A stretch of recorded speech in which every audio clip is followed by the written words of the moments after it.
Good morning and welcome to Tanya and You Chapter 14. We are up to Chapter 14 today of the Tanya. Fascinating chapter of the Tanya. In this chapter, we switch gears a bit. Up until this point, Chapter 12, Chapter 13, we're talking about the what. What is a Beinoni?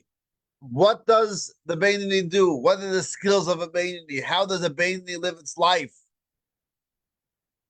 And the Beinoni, which is a big word in Tanya, the Beinoni, the in-betweener, is not such an average person, right? We know that the Beinoni is someone who has not become a tzaddik yet, has not internally transformed themselves. However, in thought, speech, and action, in all the modes of expression, they're complete. So now that we know what a Beinoni is, this chapter 14, tells us how to become a Beinoni. Seemingly, a Beinoni is so removed, so difficult, so lofty. How can I be a Beinoni? It isn't that simple. They say the saying with one of the great Hasidim, when he started studying Tanya, he thought, "Oh, I'm for sure a tzaddik." Then when he studied Tanya, he realized, "I wish I was a Beinoni. I wish I was a Beinoni." But in this week's chapter, in chapter 14, the Tanya gives us some tools how each and every one of us can become a Beinoni. If you remember, right at the beginning, the introduction, the title page of the Tanya, we quoted this verse from Deuteronomy, Ki karev elecha hadavar ma'od. This idea of serving God with heart, with thought, speech, and action is very near. It's attainable. And this is what the Tanya says. It's possible for each and every one of us. And the key over here is, the gist of the chapter in one sentence is, don't push it off for tomorrow. Don't wait for perfection. Do it now. It's all about each and every independent decision, an independent minute of our life. I once saw a meme. It said, don't push off to tomorrow what you could push off to after. But that's not what the time is telling us. Okay.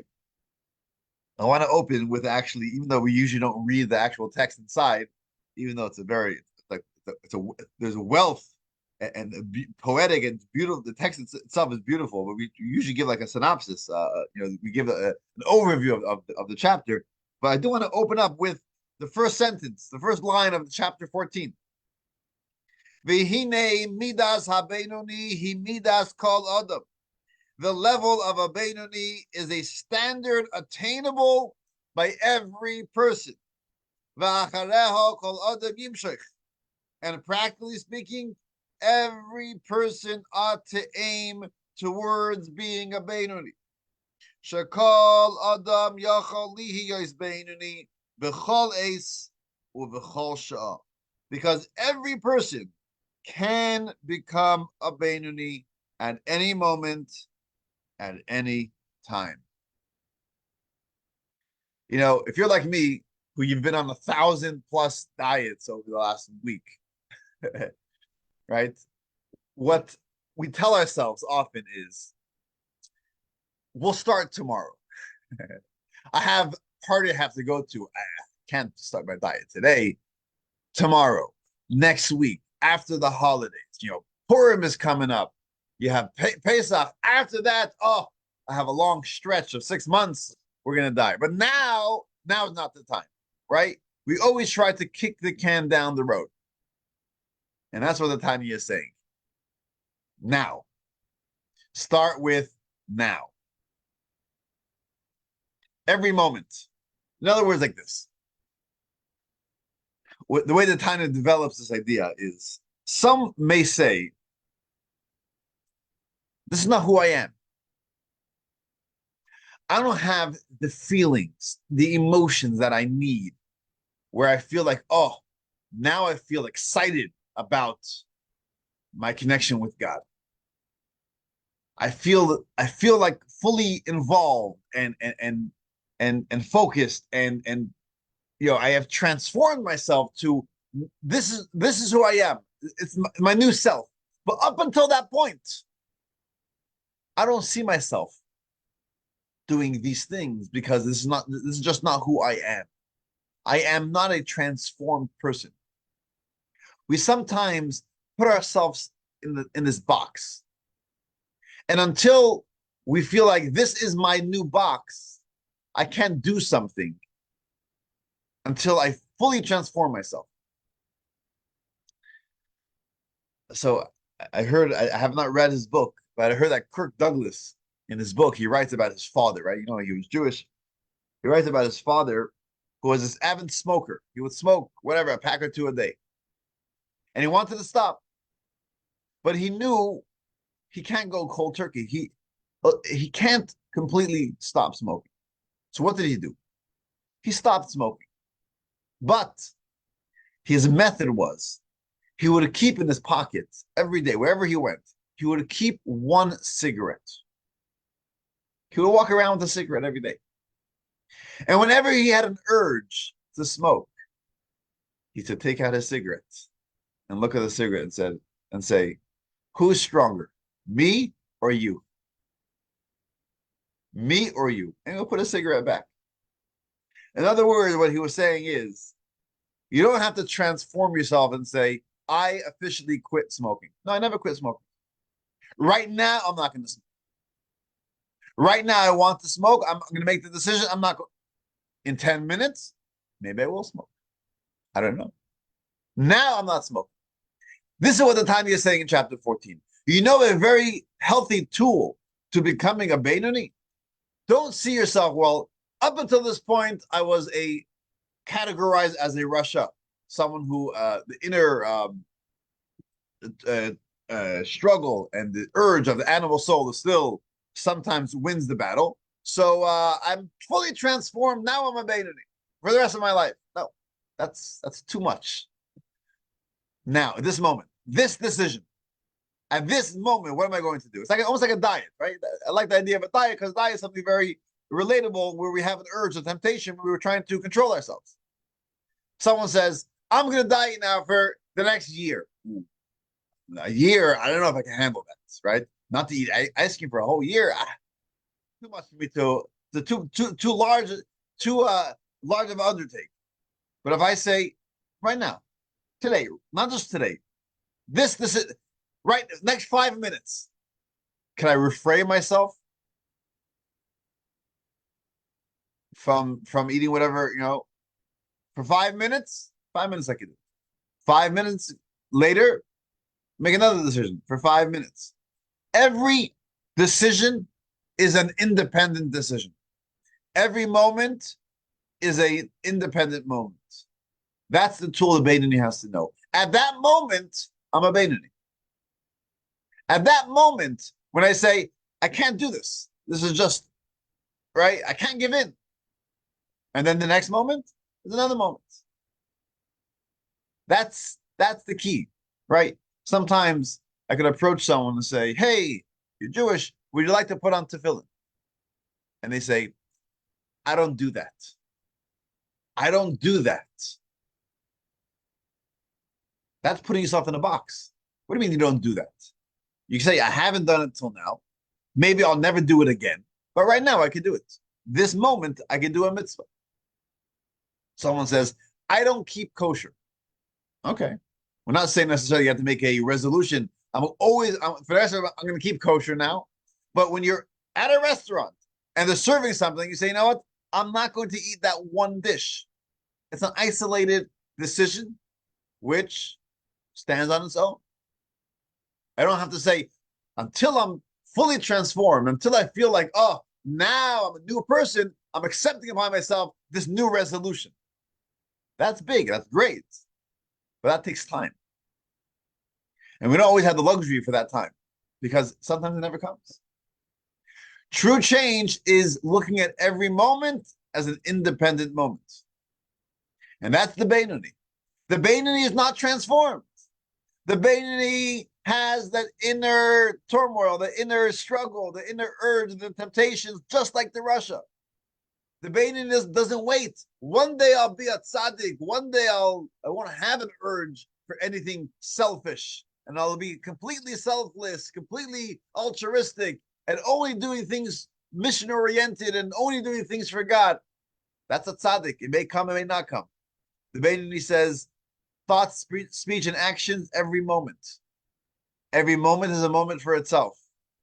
And what can I do at this moment? Can I overcome my urge? Now, the Talmud says something fascinating. Talmud says that if you walk past the Talmud uses the example of non-kosher food or non-kosher restaurant. If you walk past a non-kosher restaurant and it smells good, ooh, the food smells really, really good.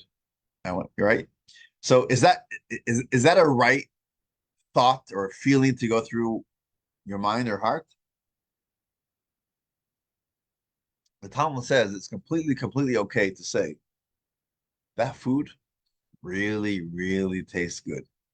I wish I could just get into that restaurant and just dive into that steak, dive into that whatever the food is. But what should I do that my Father in heaven has forbade me? In other words, the Tanya is saying, let's be realistic. Let's be very, very realistic. We haven't transformed our hearts. The tzaddik walks by a restaurant, couldn't care less. Well, that's a tzaddik. That's not me and you. That's not someone who lives in our reality. Human beings have an animal soul. So does the Beinoni. Let's be real. We have temptations in all areas of life, not just in food. And it's okay to know that you're a human being. But in thought, speech, and action, to deliberately entertain those thoughts, or to speak about them, or to act on it, for that we have control. And that's what the Beinoni says. I want it, but I'm not going to have it. Right? I want it, but I won't. And that is what religion is all about. Religion is not saying I don't like ice cream. It's saying I like ice cream, but I'm not going to eat it because it's not healthy for me. That's okay, right? I haven't heard any nutritionists say you have to stop liking unhealthy food. No, I like unhealthy food. I just know it's not good for me, so I'm able to hold back from indulging myself in unhealthy food. That's the main thing. And this is what the Tanya tells us. This is what a Beinoni is, and this is the tools that Tanya gives to each and every one of us to hold back from our urges, to see every moment as an independent moment and say, at this moment, I have the ability to overcome it. And the Tanya actually gives us a script, which is very interesting. The Tanya speaks in first language and gives us a script, a mental exercise. What we should tell ourselves at a moment of weakness, a moment of struggle, where we are kind of struggling between the two.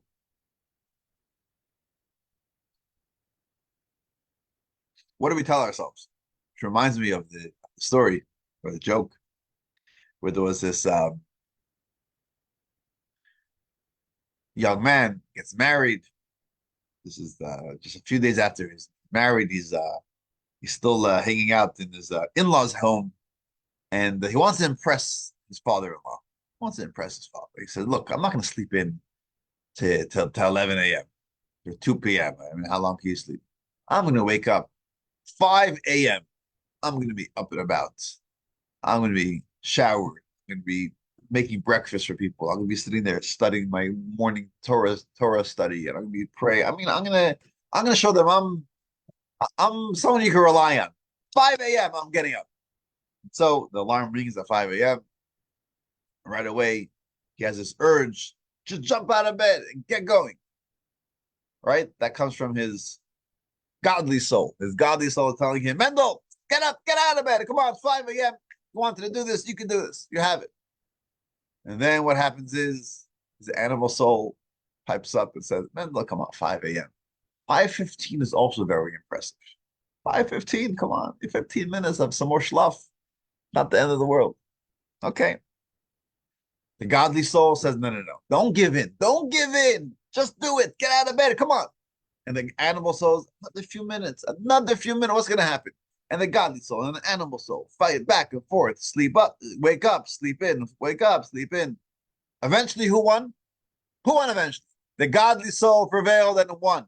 6 hours they were fighting. Okay. The point is, we have the struggle. We have the inner struggle. We have the inner struggle. And religion, what the religion is all about, is not about what I want and what I don't want to do. Religion, when I say I'm a religious person, you know what that means? That means I want, but I won't. That's what religion is all about. So if someone says, hey, do you want to put on tefillin? I'm just not that person. What do you mean? Don't put yourself in a box. Don't wait till you're transformed. Every moment is a moment for itself. You can now you can do a mitzvah, or you can hold yourself back for doing something you shouldn't be doing. So what's the script the Torah tells? The Tanya tells us.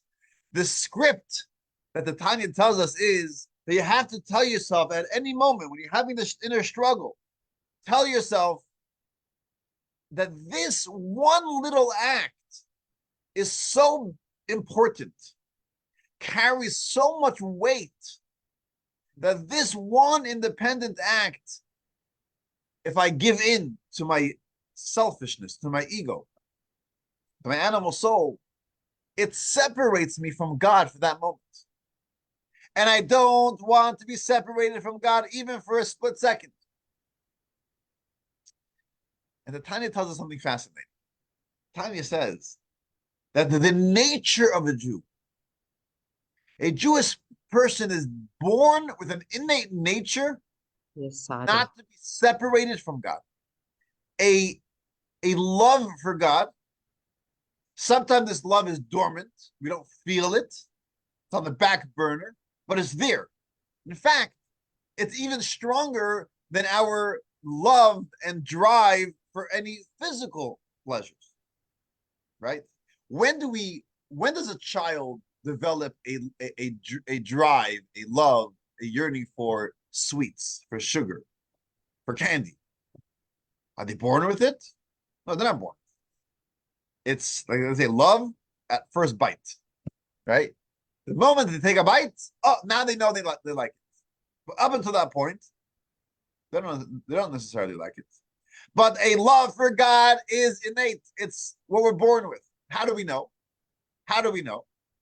So it's been tried and tested. The Tanya says, like every scientific theory, if it could be duplicated in a lab, the same results, you know that it's a good theory. The Tanya says, when a push comes to shove, when a Jew is placed with an ultimatum, Judaism or denying God, even the most uncommitted Jews, look throughout history, even the most uncommitted Jews, when they were put to the test and say, do you denounce God, your Judaism, convert out of the religion, sometimes even putting your life at stake? People throughout history have died for Judaism, just not to say, I'm not Jewish. And these are not people who are living necessarily a Jewish life. These are uncommitted Jews. These are secular Jews, if you may say so. Because ultimately, that was able to bring out within them their innate, natural love for God. And we know this. Subconsciously, we all know this. But what happens is we convince ourselves that when it comes to the big decisions, the big sins, oh, that separates me from God. But the small little sins, the small little things that I can just give in, it's not going to wreck my relationship. That, the Tanya says from the Talmud, is a thought of foolishness. We're being self-delusional. Self-delusion. We tell ourselves that this separates us from God, but this does not. That's a shtus in the name of in the words of the Tanya. It's folly. All right. So this is what we tell ourselves. The Tanya says, you know what, the script, when you're having that little struggle, do I give in? Do I stand strong? Do I give in? Do I stand strong? Tell yourself, I know that I have this innate love for God. And I know that when push comes to shove with an ultimatum, I'm not going to give up my relationship with God. It's more important to me than anything else. I'm willing to give up my ice cream, but I'm not giving up my God. So don't give in to this foolishness that this is not going to break my relationship.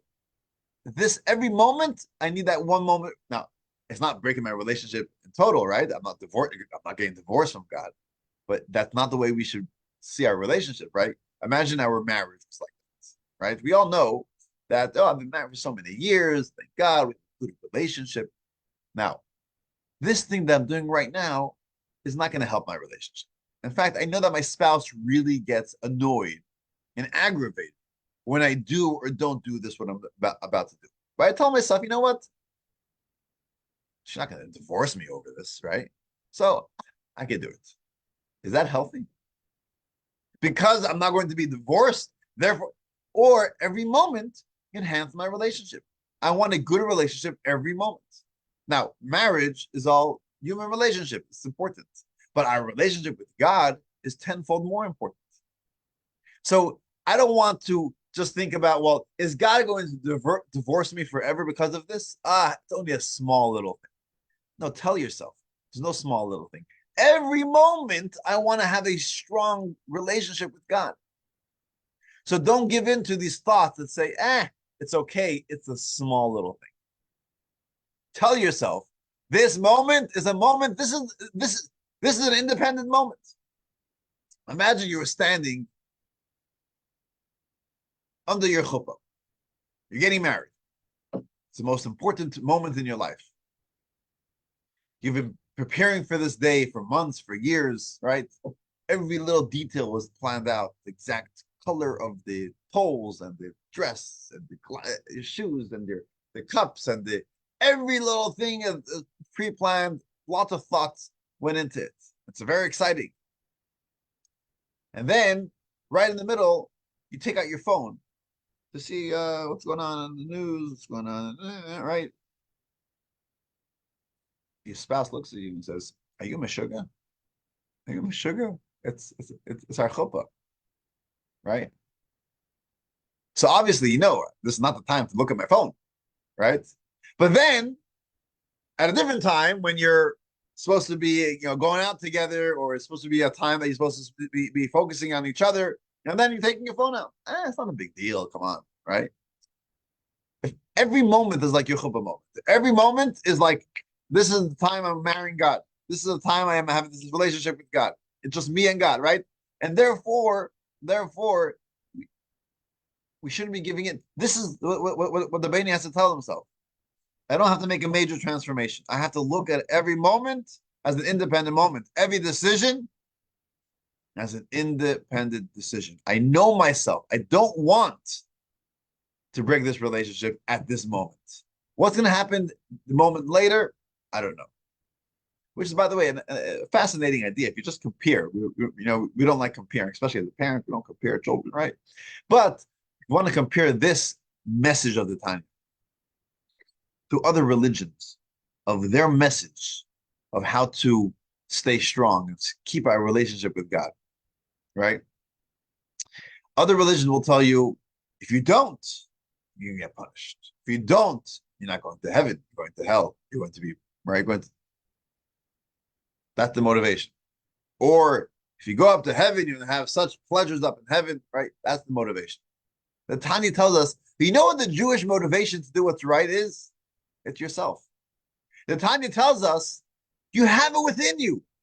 You truly want to do what's right. I know you want to do what's right.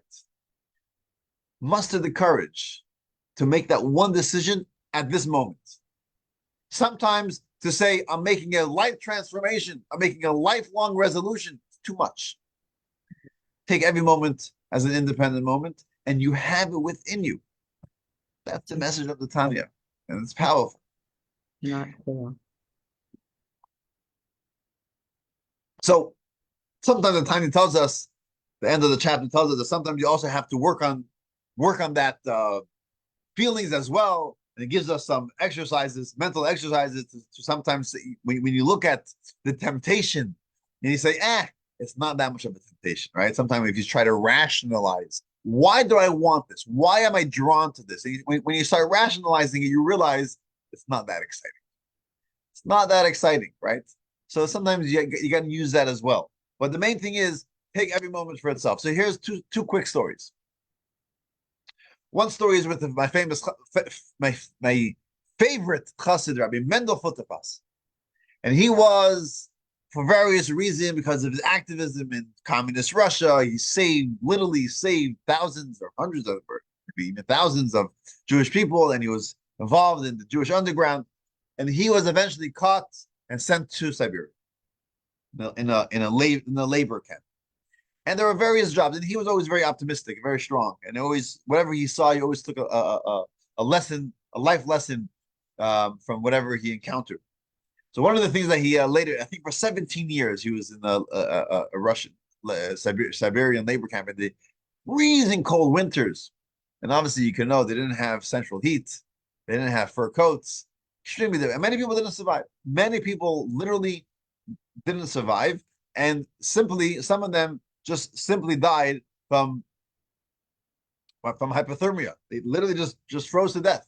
And by the way, hypothermia, they say, is actually a pretty painless death, because what happens is you feel so cold and you start getting weak and tired, and you just feel like you want to fall asleep. You feel like you really just have to close your eyes for a few minutes, go into this deep sleep, and unfortunately, we don't wake up. So Ramendel told this story. He said that he was once sent to be a guard outside of the camp overnight, 12-hour shift. It was freezing cold. I don't know if it was 30, 40 below zero. And they were wearing whatever they had with them, right? And many people didn't come back from that shift because they knew that if you fall asleep, it's over. Reb Mendel said that he started his shift. He knew he has like 10, 12 hours to go. And it was the middle of the night. He was there alone and he was freezing cold. And suddenly he started to feel extremely tired. And all he wanted to do was, let me just close my eyes just for a few minutes. So tired. I just want to go to sleep for a few minutes. That's the feeling that you get. But he knew he can't do that. But he's thinking, 10 hours? I can't fight this for 10 hours. It's too strong of an urge to fight for so long. So he said, you know what? I'm not doing this for 10 hours. I'm gonna sleep soon. Let me see if I'm able to push it off for 5 minutes. 5 minutes. I think I can handle a 5 minute struggle against my my tiredness. For 5 minutes, I could keep my eyes open. And that's what he did for 5 minutes. After 5 minutes, he told himself, okay, let's see if I could do another 5. I'm challenging myself. Another 5 minutes, and then another 5 minutes. And then eventually, he was able to get through the night, and he survived. It literally saved his life. And later, he would tell over the story and say, that was the lesson I learned, and related to chapter 14. Life is about 5 minutes at a time. We're not making decisions for the next month, for the next year, for the next 10 years. Make a decision for now. The next 5 minutes, what am I going to do? Am I going to overcome this inner struggle for 5 minutes? Then in 5 minutes, I could figure out what's going to be in 5 minutes. But 5 minutes at a time. That's one story. Second story, one of my favorite stories, I might have told this over in the past, is with Professor Belleville Green, who was literally a rocket scientist. Back in the 50s and the 60s, he was very much involved with NASA and living in Minnesota, a Jewish professor, but he, as he would say, very far from Judaism. And he started having this relationship with the Chabad Rabbi Feller, may live and be well, in Minnesota. And they started studying Torah once a week. And eventually he made a full transformation of his life. But when at the beginning, when he was still not an observant Jew, and very much involved in other areas of life, but he had this relationship with the Rabbi Feller. He once tells Rabbi Feller that he has to travel. He's going on a trip. He's flying somewhere. So Rabbi Feller says, listen, you going on a plane, why don't you request for the kosher meal? Says Rabbi Feller, I don't keep kosher. I don't keep kosher. I mean, on the plane, I should eat. Rabbi Feller said, listen, do me a favor, because I do keep kosher, and I feel like if more people would request kosher food on the airlines, they'll provide it more often. And also, you know what? You're a public figure here in Minnesota. And if you're on the plane and the people see that, oh, Dr. Green is ordering kosher, that would make a good impression on them. You will help promote kosher. So you know what? For you, I'll do it. Gets on the plane. He's hungry. He requests, please, can I get a kosher meal? Kosher meal. People heads start turning. Oh, Dr. Green is already ordering kosher meal. Wow, interesting. Well, the flight attendant returns a few minutes later. I'm sorry, Dr. Green, you don't have kosher on the plane. So what was his first instinct? What was he going to say? Okay, not a big deal. I tried. I did it. I'll take a regular meal. But then he feels like, you know what? That I can't do. Once everyone heard I'm ordering kosher, at least let me just, whatever. They have some fruit. They got some fruit, some peanuts, whatever he got. And that's what he ate. But he was inside. He was really, really angry at Rabbi Feller. And he was also quite hungry. Well, when he gets off the plane, they had a stopover somewhere. It was late at night. It was like 11 o'clock at night. He goes to the payphone and he calls Rabbi Feller, and he's angry. And Rabbi Feller answers and he says, Rabbi Feller, this is Dr. Green. I'm calling you from the airport. I am telling you where I am right now. I am in the airport and there is a non-kosher hot dog stand right in front of me. As soon as they hang up, I'm going to this hot dog stand, waiting in line. I'm ordering 2 hot dogs. And with every bite that I take into this non-kosher hot dog, I'm going to be thinking of you, Rabbi Feller. He was so angry. Why did I get involved in this whole thing? It's silent on the phone. And Rabbi Feller says, Dr. Green, you asked me more than once, what's the purpose of life? You know what the purpose of life is? That you should see this hot dog stand, walk by it, and not eat the non-kosher hot dog. Dr. Green says, Rabbi Feller, I always knew you're Meshuggah. Now I know. Now it's confirmed. You're totally crazy. And he hangs up the phone, goes in line, and he orders his hot dog. He orders his hot dog. And then, as he's about to take this first bite, he says, you know what? No, I think he has a point. And he never ate non-kosher since then. But the point is, what was Rabbi Feller telling him? You don't have to make a resolution. I'm never going to eat non-kosher again. That's a major, major step forward. Maybe one day. Every moment is an independent moment. The tzaddik made that big resolution, transformed themselves. The Beinoni, the daily grind, the daily struggle. And what's going to be tomorrow? Am I going to have a weakness tomorrow and give in to the weakness? Today, I'm strong. Today, I can't even think of, and I'm able to overcome that urge. That's the Beinoni. That is how the Beinoni is attainable. It's attainable because inside we're regular, normal people, but we have the capability, the ability to overcome that urge. So I'll leave you with that, the gist, an overview of chapter 14. Like I always say, I highly encourage you that you read the chapter inside with all its great detail and the wealth of ideas we have in chapter 14. I look forward to seeing you next week with chapter 15. We're going fast. Thank you, Rabbi Mendel.